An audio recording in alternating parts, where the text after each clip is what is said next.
Comece o dia bem informado com a equipe de jornalismo da Verde Vale FM. No ar, Jornal Verde Vale. 6h35. Olá, muito bom dia para você. Hoje, sexta-feira, 22 de dezembro do ano de 2023.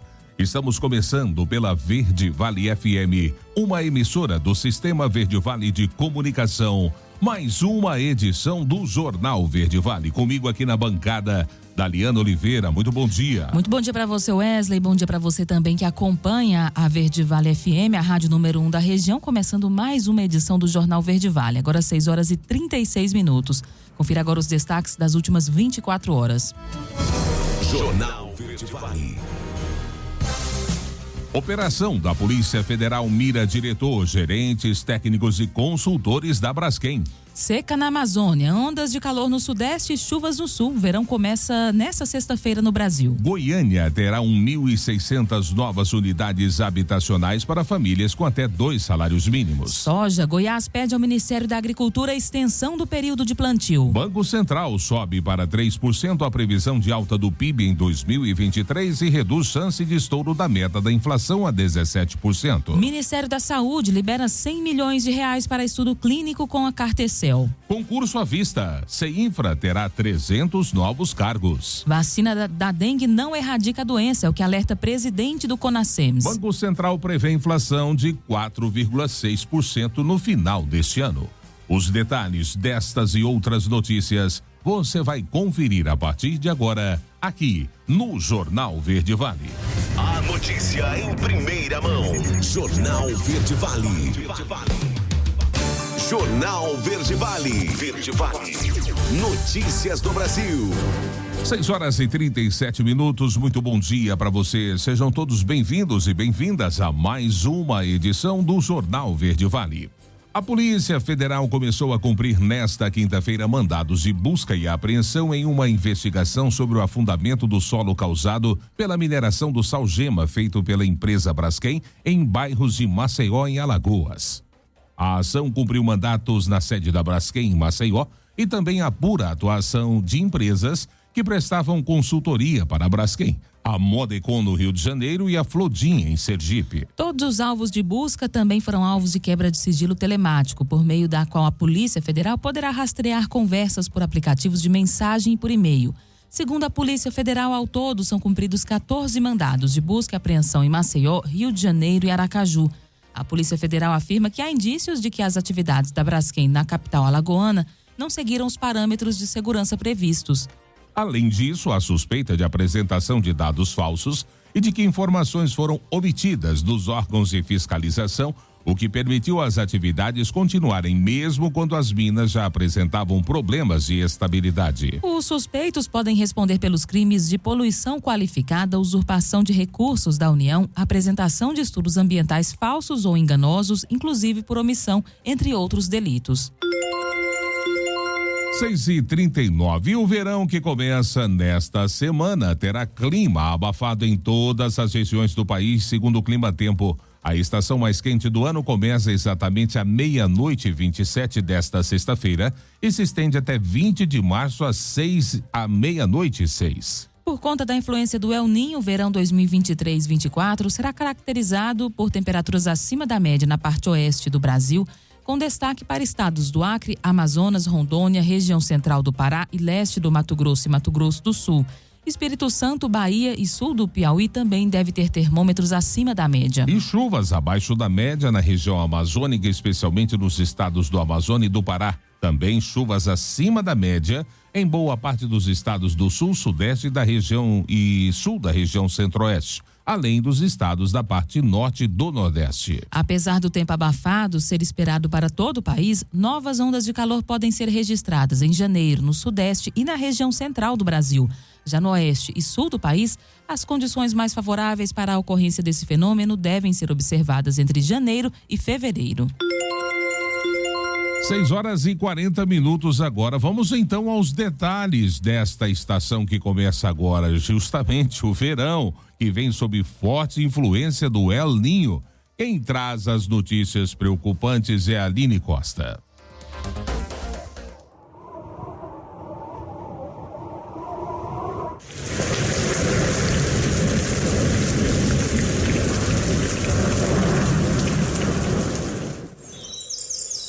Marcado por ondas de calor, chuvas volumosas e tempestades típicas da estação mais quente do ano, o verão no Brasil começa à meia-noite 27 desta sexta-feira, dia 22 de dezembro, e se estende até 20 de março. O tempo abafado, como se fala popularmente, é esperado para todo o país e as novas ondas de calor devem ser registradas em janeiro no Sudeste, Centro-Oeste e região Norte. Já nas regiões Oeste e Sul, a temperatura sobe entre janeiro e fevereiro, sob a influência em todos esses locais do fenômeno El Niño, como explica o meteorologista sênior da Tempo OK, Caetano Mancini. O verão ele é tipicamente caracterizado pelas temperaturas elevadas. Para esse verão em específico, a gente segue esperando a influência do fenômeno El Niño, mas que começa a perder força a partir da segunda quinzena de janeiro, mais ou menos. E a grande questão é que a gente ainda deve ter esse fenômeno favorecendo episódios de ondas de calor, principalmente no interior do Brasil. Então a gente pode esperar temperaturas muito elevadas ainda no Centro-Oeste, região Norte, no interior do Sudeste. Mancini revela também uma ótima notícia para a região da Bacia Amazônica, que sofre há meses com a seca. Outro ponto que é interessante também de destacar é que as chuvas típicas da estação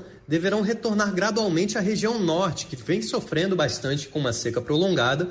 Mesmo que abaixo da média ainda que essas chuvas retornem, a tendência é que os rios da Bacia Amazônica comecem gradualmente a se recuperar. As características de cada estação têm uma explicação para existirem. No verão, por exemplo, devido à inclinação de cerca de 23 graus do eixo da Terra em relação ao seu plano orbital, os raios solares atingem mais diretamente um dos hemisférios terrestres. Quando é verão no hemisfério sul, onde está localizado o Brasil, os raios solares incidem diretamente neste hemisfério. Por isso, o clima fica mais quente e há mais horas de luz, tornando os dias maiores do que as noites, além de haver alterações no local onde o sol nasce e onde ele se põe. Agência Rádio Web, produção e reportagem, Aline Costa. Jornal Verde Vale. Notícias de Goiás. 6h43. E o prefeito Rogério Cruz anunciou na quinta-feira ontem que Goiânia vai contar com 1.600 novas unidades habitacionais. São residências do programa do governo federal Minha Casa Minha Vida.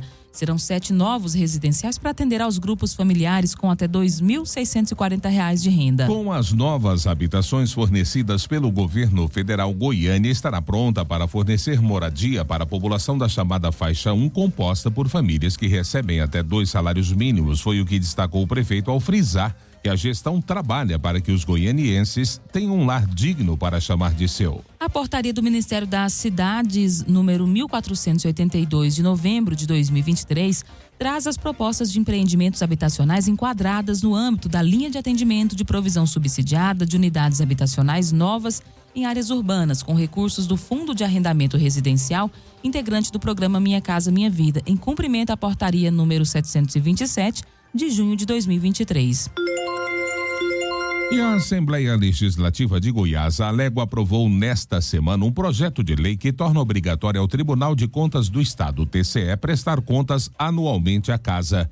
A autoria do deputado Thales Barreto, do União Brasil, e o único voto contra foi do deputado Gustavo Seba, do PSDB. O projeto dispõe que se sujeitam à prestação de contas, alega o governador do estado, o que já acontece, e o TCE, que não existia ainda. Determina que o tribunal vai prestar anualmente contas de sua execução orçamentária, financeira e patrimonial, até 60 dias da data de abertura da sessão do ano. As contas do TCE devem conter, no que couber, os mesmos documentos e informações exigidos dos órgãos sujeitos à jurisdição do tribunal. É o que determina o projeto. Thales Barreto afirmou ainda que busca evidenciar a prerrogativa da Alego no controle externo, fortalecendo o papel do parlamento. Polícia prende mulher suspeita de matar Leonardo Alves e a mãe dele por envenenamento. A reportagem é com Lucas Santana. Amanda Partata foi presa no final da tarde desta quarta-feira e levada para a delegacia de homicídios, onde prestou depoimento por 2 horas. Eu não fiz isso. A mulher é apontada pelas investigações como responsável pelo envenenamento que levou à morte de Leonardo Alves Ferreira, de 58 anos, e sua mãe Luzia Alves, de 86. O delegado Carlos Alfama, responsável pela prisão, disse que a suspeita responderá por duplo homicídio por envenenamento e destacou que, apesar da complexidade do caso, os indícios apontam para a participação de Amanda no crime. Nós já adiantamos.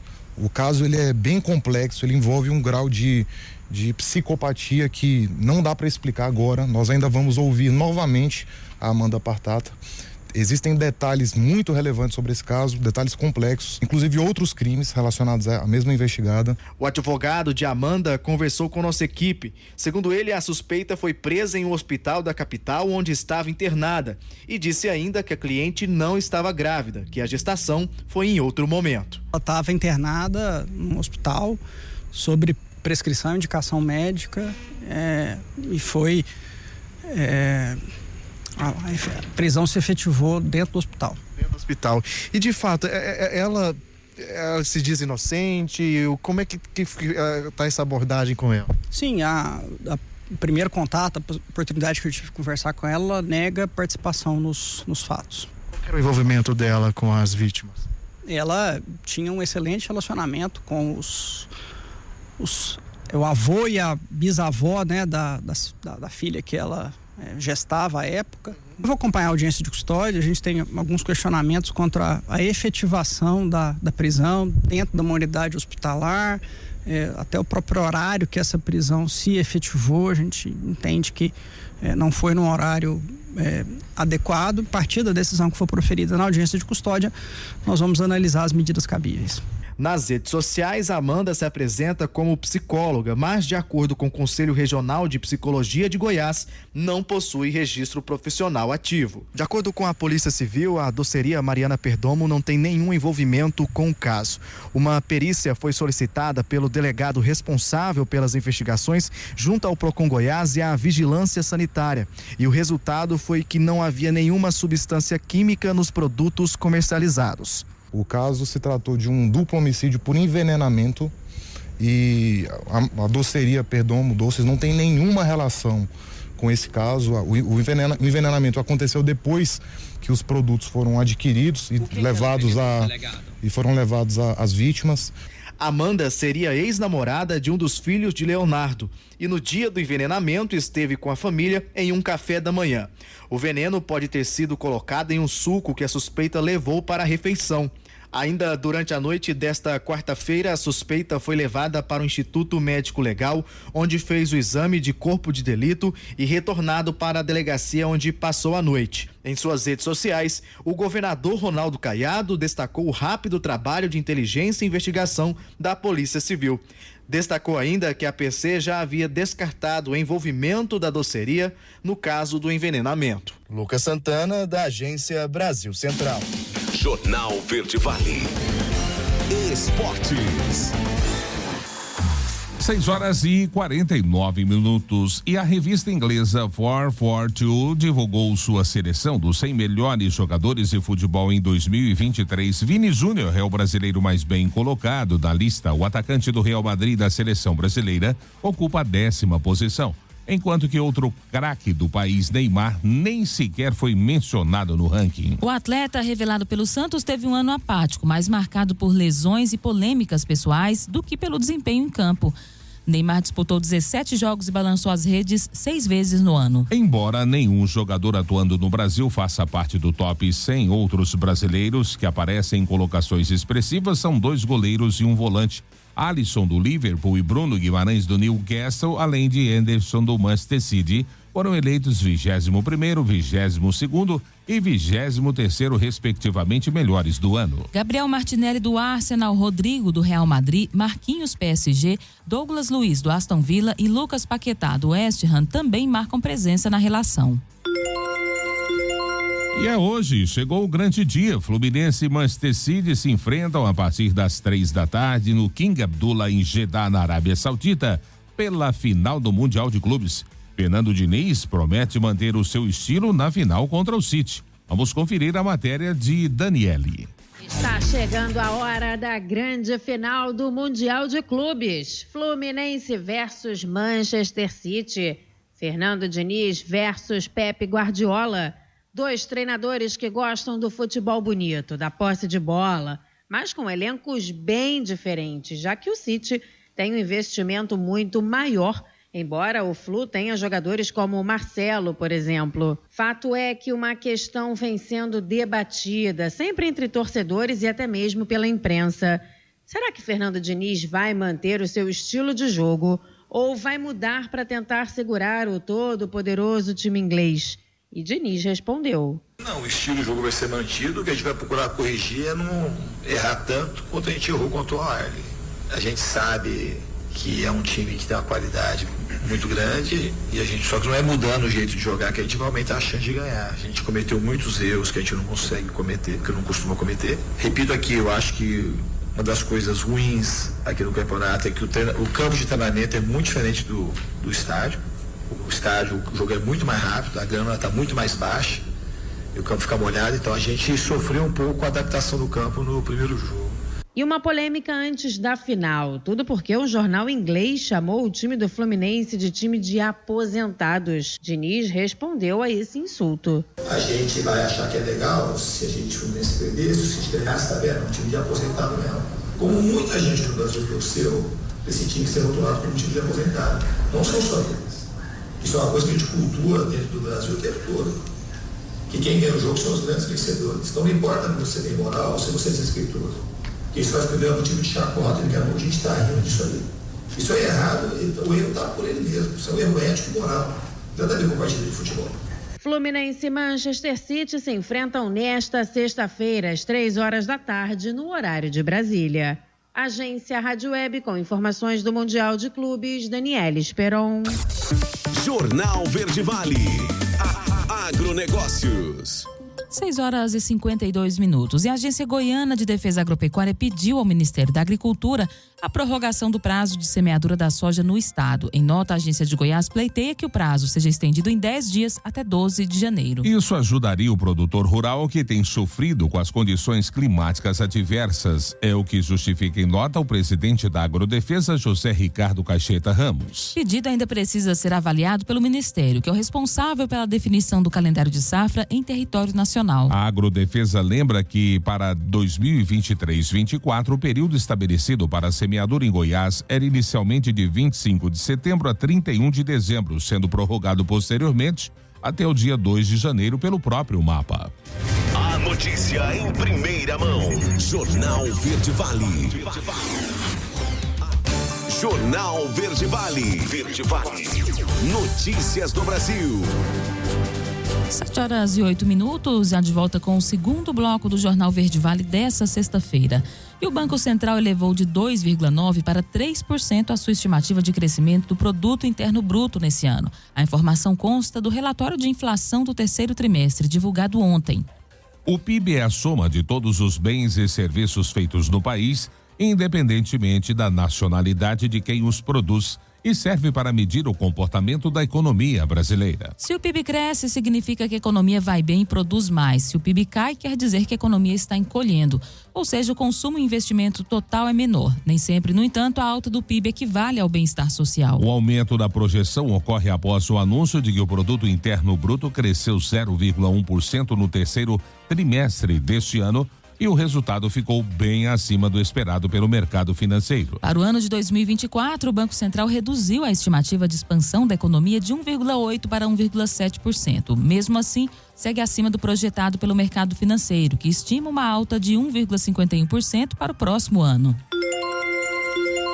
E o Ministério da Saúde liberou 100 milhões de reais para o financiamento da pesquisa de desenvolvimento da terapia celular CAR-T-cell, a técnica que combate o câncer no sangue com as próprias células de defesa do paciente, modificadas em laboratório, na Fundação Hemocentro de Ribeirão Preto, a USP, em São Paulo, em parceria com o Instituto Butantan, também de São Paulo. O estudo clínico é financiado pelo Ministério da Saúde, com apoio de estrutura por parte do Butantan e investimento de pesquisa da FAPESP e do CNPq.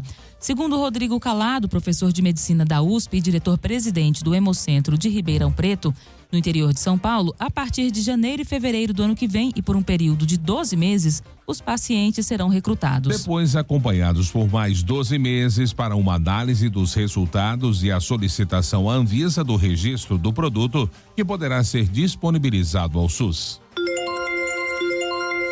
O governo federal celebra novo salário mínimo e a queda no desemprego. Os detalhes é com Sérgio Pastor. O Ministério do Trabalho e Emprego realizou entrevista coletiva para fazer um balanço sobre as ações realizadas pela pasta ao longo do ano de 2023 e projeções para 2024. Na oportunidade, foi anunciado o novo valor do salário mínimo para 2024, que será de R$ 1.412. De acordo com o ministro do Trabalho e Emprego, Luiz Marinho, o novo reajuste só foi possível devido à criação de diretrizes do grupo de trabalho de valorização do salário mínimo. Ao fechar o ano, a gente enxerga como um ano positivo, importante, onde lá no início as previsões todas da economia era que não chegava a 1% do PIB, nós estamos chegando a aproximadamente a ordem de crescimento de 3%, portanto, um ano bem superior. A geração de empregos foi outro assunto apresentado pelo ministro, que destacou o crescimento das vagas de emprego de janeiro a outubro de 2023. Chegaram a mais de 1.700 postos de trabalho. Na avaliação do ministro, isso se deu devido à reconstrução de políticas públicas feitas pelo governo. Geração de empregos, mas até outubro 1.785.000, arredondando, o melhor índice nos últimos 14 anos, o melhor índice de desemprego gerado, aumento do estoque de emprego formal para 44.229.000. O combate ao trabalho análogo à escravidão foi outro tema abordado pelo ministro. O Ministério do Trabalho e Emprego resgatou de janeiro a 8 de dezembro de 2023 um total de 3.039 trabalhadores do trabalho análogo à escravidão no Brasil, o maior número de resgatados nos últimos 14 anos. Para o ministro Luiz Marinho, o trabalho de antecipação do governo ajudou muito no resultado. Mas pensar alternativas de antecipar esse problema para evitar que o problema exista.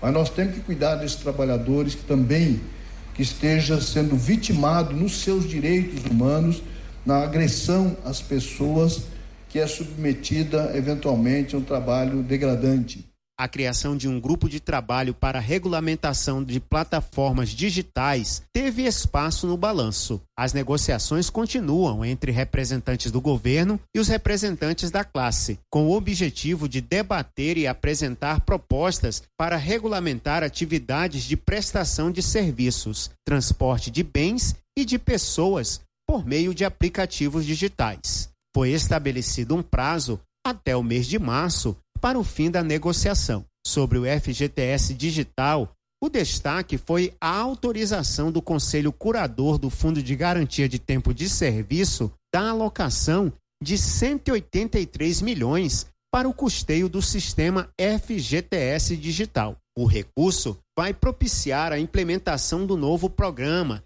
que segue em fase de testes até 13 de janeiro de 2024 e inicia de forma definitiva a partir de 1º de março do próximo ano. Agência Rádio Web, produção e reportagem, Sérgio Pastor.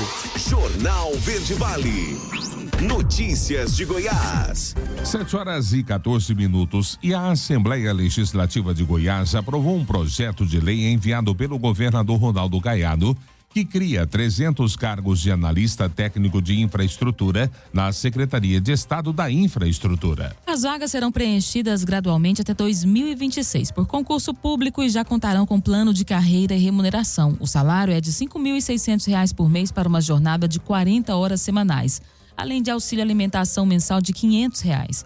Mas o plano de carreira prevê que esse servidor possa crescer de níveis e ganhar até R$ 16.300 por mês. Como justificativa, o projeto destaca a necessidade de um quadro próprio de servidores para assegurar a continuidade e a qualidade das políticas públicas de infraestrutura em Goiás. O governo afirma que o impacto financeiro vai depender da realização de concurso público para preenchimento de vagas, o que poderá ocorrer a partir de 2024, com respectivo impacto de R$ 771.300.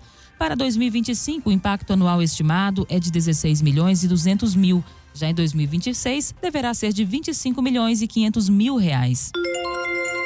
7h15, Goiás cria sala de situação para monitorar doenças causadas pelo Aedes aegypti. A matéria é de Leandra Matos. A Secretaria de Estado da Saúde criou uma sala de situação para monitorar o avanço das doenças causadas pelo mosquito Aedes aegypti, como dengue, zika e chikungunya. A novidade vai funcionar durante o período chuvoso, que deve se intensificar entre os meses de janeiro e março de 2024. Além de representantes da pasta, a Defesa Civil também integra o grupo de trabalho. O governador Ronaldo Caiado ressalta a importância do trabalho de prevenção, principalmente por parte da população.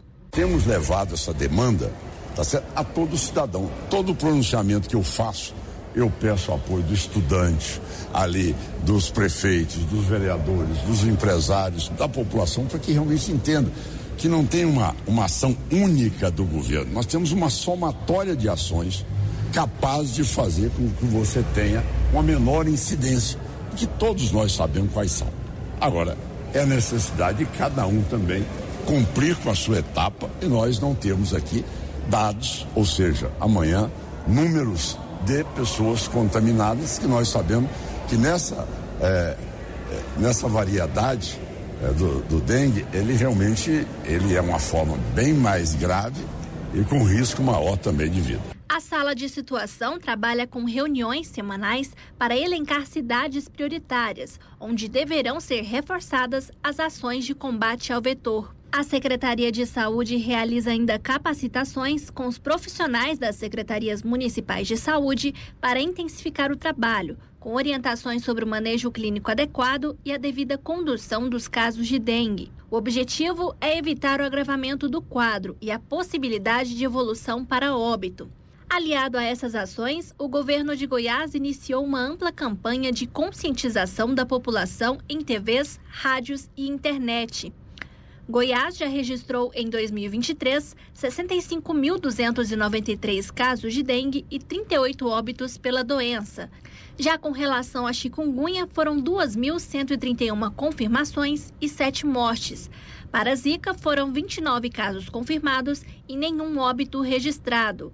No caso da dengue, a maioria dos registros mostra a maior circulação do sorotipo 1. Neste ano, ainda não há registro do tipo sorotipo 3. De Goiânia, Leandra Matos, da Agência Cora de Notícias. Jornal Verde Vale. Esportes. 7h18. E Hendrick é a grande aposta da seleção brasileira para se garantir nos Jogos Olímpicos de Paris 2024. Após longa negociação para a liberação, o atacante do Palmeiras foi convocado por Ramon Menezes nesta quinta-feira para defender o Brasil no pré-olímpico, que será realizado entre janeiro e fevereiro na Venezuela e oferece 2 vagas na Olimpíada. A lista com 23 jogadores tem outro destaque: John Kennedy, do Fluminense, que disputa a final do Mundial de Clubes nesta sexta-feira na Arábia Saudita. No total, são 14 jogadores que atuam no Brasil e 9 no exterior, com a missão de classificar o país para a busca do tricampeonato olímpico consecutivo. Apenas Grã-Bretanha e Hungria somam 3 ouros no futebol, mas em anos alternados. O pré-olímpico será disputado entre os dias 20 de janeiro e 11 de fevereiro, nas cidades de Caracas, Valência e Barquisimeto, na Venezuela. O Brasil está no grupo A, ao lado de Colômbia, Equador, Venezuela e Bolívia, adversário da estreia no dia 23 de janeiro. Os 2 primeiros colocados de cada chave se classificam para o quadrangular final, que vai garantir campeão e vice nos Jogos de Paris. Vamos então à lista dos convocados. Goleiros: Micael, do Atlético Paranaense, Endrel, do Gil Valente e Matheus Donelli, do Corinthians. Laterais: Vinícius Tobias, do Real Madrid, Matheus Dias, do Internacional, Luan Cândido, do Bragantino e Patrick, do São Paulo. Já os zagueiros: Kaique Fernandes, do Almeria, Arthur Chaves, do Acadêmico de Viseu, Robert Renan do Zenit e Michel do Palmeiras. Meio-campistas: Andrei Santos, do Nottingham Forest, Danilo Nottingham Forest, Alexander, do Fluminense, Marlon Gomes, do Vasco, Ronald, do Grêmio e Gabriel Pirani, do DC United. Atacantes: Marquinhos, Nantes, Giovani, do Corinthians, Hendrick, do Palmeiras, John Kennedy, do Fluminense, Gabriel Peck, do Vasco e Guilherme Biro, do Corinthians. Jornal Verde Vale. Agronegócios.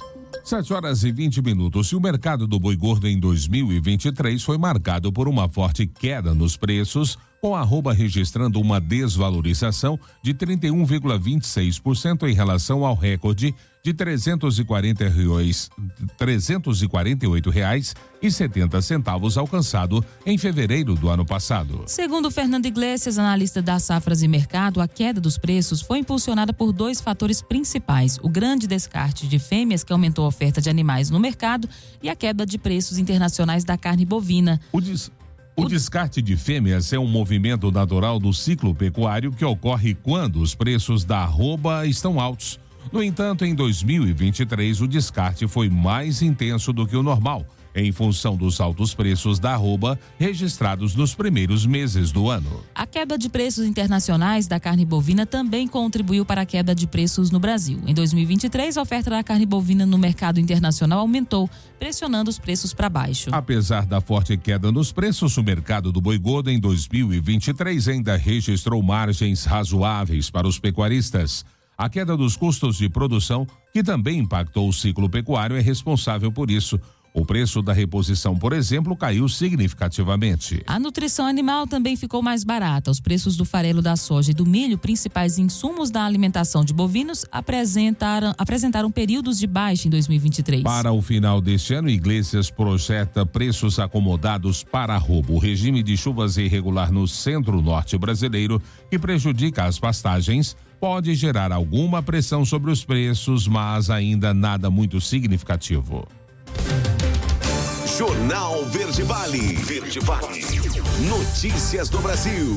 7h22. E o preço do aluguel dispara e deve entrar em 2024 em alta. Confira essa projeção com Rafael Ferri. O ano de 2023 vai terminar com o preço do aluguel mais caro do que o esperado para a maioria dos brasileiros. De novembro de 2022 para novembro de 2023, os aluguéis ficaram 16% mais caros no país. O aumento na procura por imóveis e a taxa básica de juros fizeram disparar o preço dos novos contratos de aluguel em todo o Brasil, como explica o economista André Brás, coordenador dos índices de preços da FGV IBRE. Em condições em que a Selic fica muito alta, e até esse ano ela já recuou 2 pontos percentuais, ela dificulta muito o financiamento imobiliário, porque o juro está mais alto. Então, muitas famílias renunciam à compra do imóvel nesse momento e optam por alugar. Então, tem havido, sim, uma procura maior por oportunidades de aluguel e pela lei da oferta e da procura, quanto mais gente interessada em procurar, maior o preço do aluguel. É uma situação que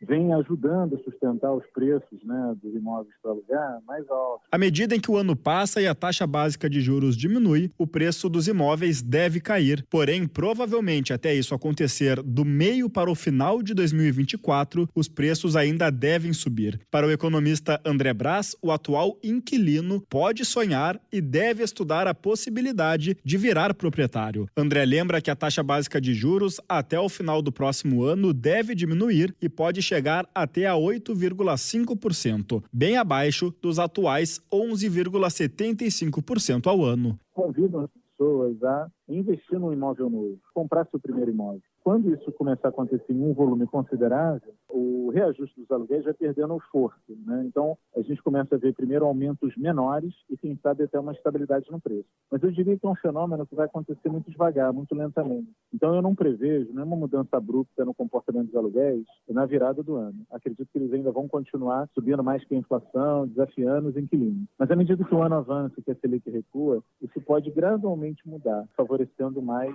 quem prefere alugar, porque aí vai haver uma demanda menor por imóveis para aluguel e isso pode ajudar o preço a ficar mais estável. Goiânia é a capital onde o preço do aluguel mais aumentou. Florianópolis, Fortaleza, Rio de Janeiro, Curitiba e Belo Horizonte vêm logo em seguida. É importante lembrar sempre, a negociação com o proprietário do imóvel é sempre bem-vinda. Agência Rádio Web, produção e reportagem, Rafael Ferri. 7h25, último intervalo do Jornal Verde Vale desta sexta-feira. Já, no próximo bloco, vacina da dengue não erradica a doença, o que alerta o presidente do Conascens. Banco Central prevê inflação de 4,6% no final do ano. E claro, espaço para as nossas notícias locais com ele, J. Pereira. Não saiam daí. Voltamos já trazendo tudo em detalhes para você. Jornal Verde Vale. Jornal Verde Vale. Verde Vale. Notícias do Brasil. 7h32, já de volta com o Jornal Verde Vale desta sexta-feira aqui pela Verde Vale FM, uma emissora do Sistema Verde Vale de Comunicação. Olha, a provável inclusão de Qdenga, a vacina contra a dengue, no calendário de imunizantes do Sistema Único de Saúde, o SUS, é uma das maiores expectativas para o início de 2024 para a saúde pública.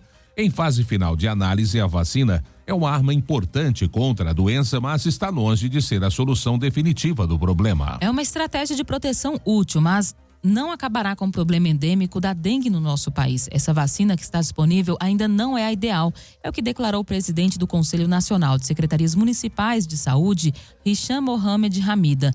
A incorporação está sendo avaliada com urgência pelo Ministério da Saúde e o parecer final pode ser emitido ainda nesse ano. A análise da vacina Qdenga está sendo feita pela Comissão Nacional de Incorporações e Tecnologias no Sistema Único de Saúde, o CONITEC. Caso a inclusão seja aprovada, o público prioritário será definido considerando as regiões de maior incidência e transmissão e nas faixas etárias de maior risco de agravamento da doença. Segundo ele, ainda não se sabe se a vacina é eficaz em idosos. O custo por dose é alto e a capacidade de produção de vacinas é baixa. Além disso, a Qdenga não tem a mesma eficácia para todos os sorotipos do vírus. E o Banco Central anunciou em seu relatório trimestral divulgado nesta quinta-feira a previsão de que a inflação do país deverá encerrar o ano em 4,6%. Essa previsão é medida pelo Índice de Preços ao Consumidor Amplo, IPCA, e representa uma queda na probabilidade de ultrapassar a meta que caiu de 67% para 17%. O Conselho Monetário Nacional estabeleceu a meta de inflação para 2023 em 3,25%, com uma margem de oscilação entre 1,75% e 4,75%. O relatório destaca a redução da projeção para 2023 como um fator-chave para essa mudança, acompanhada pela diminuição da incerteza em um horizonte mais curto. O documento também destaca a recente decisão do Comitê de Política Monetária Copom de reduzir a taxa básica de juros para 11,75% ao ano, indicando que essa medida está alinhada com a estratégia de convergência da inflação para a meta ao longo do horizonte relevante, incluindo os anos de 2024 e 2025. Celulares irregulares representam 21% do total de vendas no país. Rafaela Martinez é quem traz essa estatística. A venda de celulares irregulares bateu recorde e deve alcançar 21% do mercado brasileiro no último trimestre deste ano. O número representa uma alta de 4% em relação ao trimestre anterior e contribuiu para o recuo de 21% do faturamento da área de telecomunicações, de acordo com a Associação Brasileira da Indústria Elétrica e Eletrônica, a ABINE. Luiz Cláudio Carneiro, diretor de dispositivos móveis de comunicação da ABINE, explica que esse número engloba produtos originais contrabandeados que são vendidos mais baratos na internet. Esses telefones entram no Brasil de forma irregular e ilegal, contrabandeados. Ou seja, você tem o problema do selo da Anatel, que eles não têm, não são homologados. Você tem o problema da evasão fiscal, que eles não pagam os impostos. E você tem outros problemas em relação à legislação brasileira, Código de Defesa do Consumidor, a própria lei de resíduos sólidos, porque quem é responsável depois por esse lixo que vai ficar aí, né? O que acontece? Eles estão sendo impulsionados principalmente pelos marketplaces. Essa diferença de preço é em torno de 40%, que é basicamente um imposto que não é recolhido. A ABINE estima que o mercado não oficial de smartphones deve alcançar mais de 5 milhões de unidades em 2023. O presidente da entidade, Humberto Barbato, conta que, além de prejudicar o desempenho dos fabricantes de aparelhos oficiais por meio de uma concorrência desleal, o contrabando traz ainda outros prejuízos para o país. Porque o que significa 21% do mercado de telefones celulares está na mão de contrabando? Significa que a indústria não vai se beneficiar disso o governo não vai ter arrecadação sobre isso, não vai haver investimento em pesquisa e desenvolvimento como tem que haver. Tudo isso, evidentemente, está prejudicado. Então, essa é uma das coisas que nós estamos levando ao governo, para vários órgãos de governo, no sentido de que providências sérias sejam tomadas. No resultado geral, a indústria eletrônica encerrou 2023 com um faturamento de 204 bilhões de reais, resultado 6% abaixo do realizado em 2022. Agência Rádio Web, produção e reportagem, Rafaela Martinez. Jornal Verde Vale. Notícias de Goiás. 7h37. E na noite da terça-feira, aliás, na noite da quinta-feira, uma concessionária de motos localizada na rua Santos Dumont, no setor aeroporto em Jataí, foi alvo de arrombamento seguido de furto. O criminoso, Daliana, não identificado, escalou o muro lateral utilizando o padrão de energia como apoio, subiu pelo telhado e acabou danificando o forro da empresa para ter acesso ao interior da loja. Utilizando um martelo, o infrator destruiu a porta de vidro pela qual fugiu com uma motocicleta Shinerai de placa SBX 2F08. A moto estava aguardando revisão para um cliente. De acordo com a polícia, parte da atividade delituosa foi registrada por câmeras de segurança próximos ao local. As autoridades policiais agora buscam informações que possam levar à identificação do autor do furto ou ao paradeiro da motocicleta. Uma pesquisa mostra que doenças transmitidas por mosquitos podem ser agravadas com as mudanças climáticas. E quem traz esse resultado dessa pesquisa é Alex Atanásio. O levantamento da plataforma Adapta Brasil, vinculado ao Ministério da Ciência, Tecnologia e Inovação, em parceria com a Fundação Oswaldo Cruz, confirmou que doenças transmitidas por mosquitos podem ser agravadas pelas mudanças climáticas.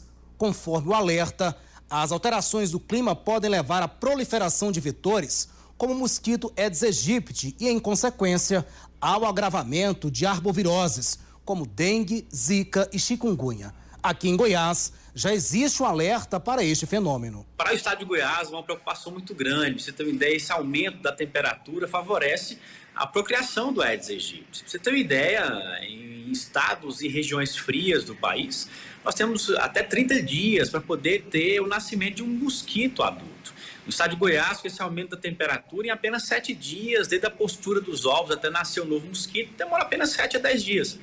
Então, realmente, essas mudanças climáticas favorecem muito ao surgimento e a procriação desses mosquitos. O coordenador de dengue, zika e chikungunya da Secretaria Estadual de Saúde chama a atenção para a importância de toda a comunidade fazer sua parte no combate ao Aedes aegypti. Durante muito tempo a gente tem falado que o Aedes aegypti é o vilão, mas na verdade o vilão acaba sendo nós, enquanto sociedade, a partir do momento que a gente deixa de fazer atividade, o dever de casa.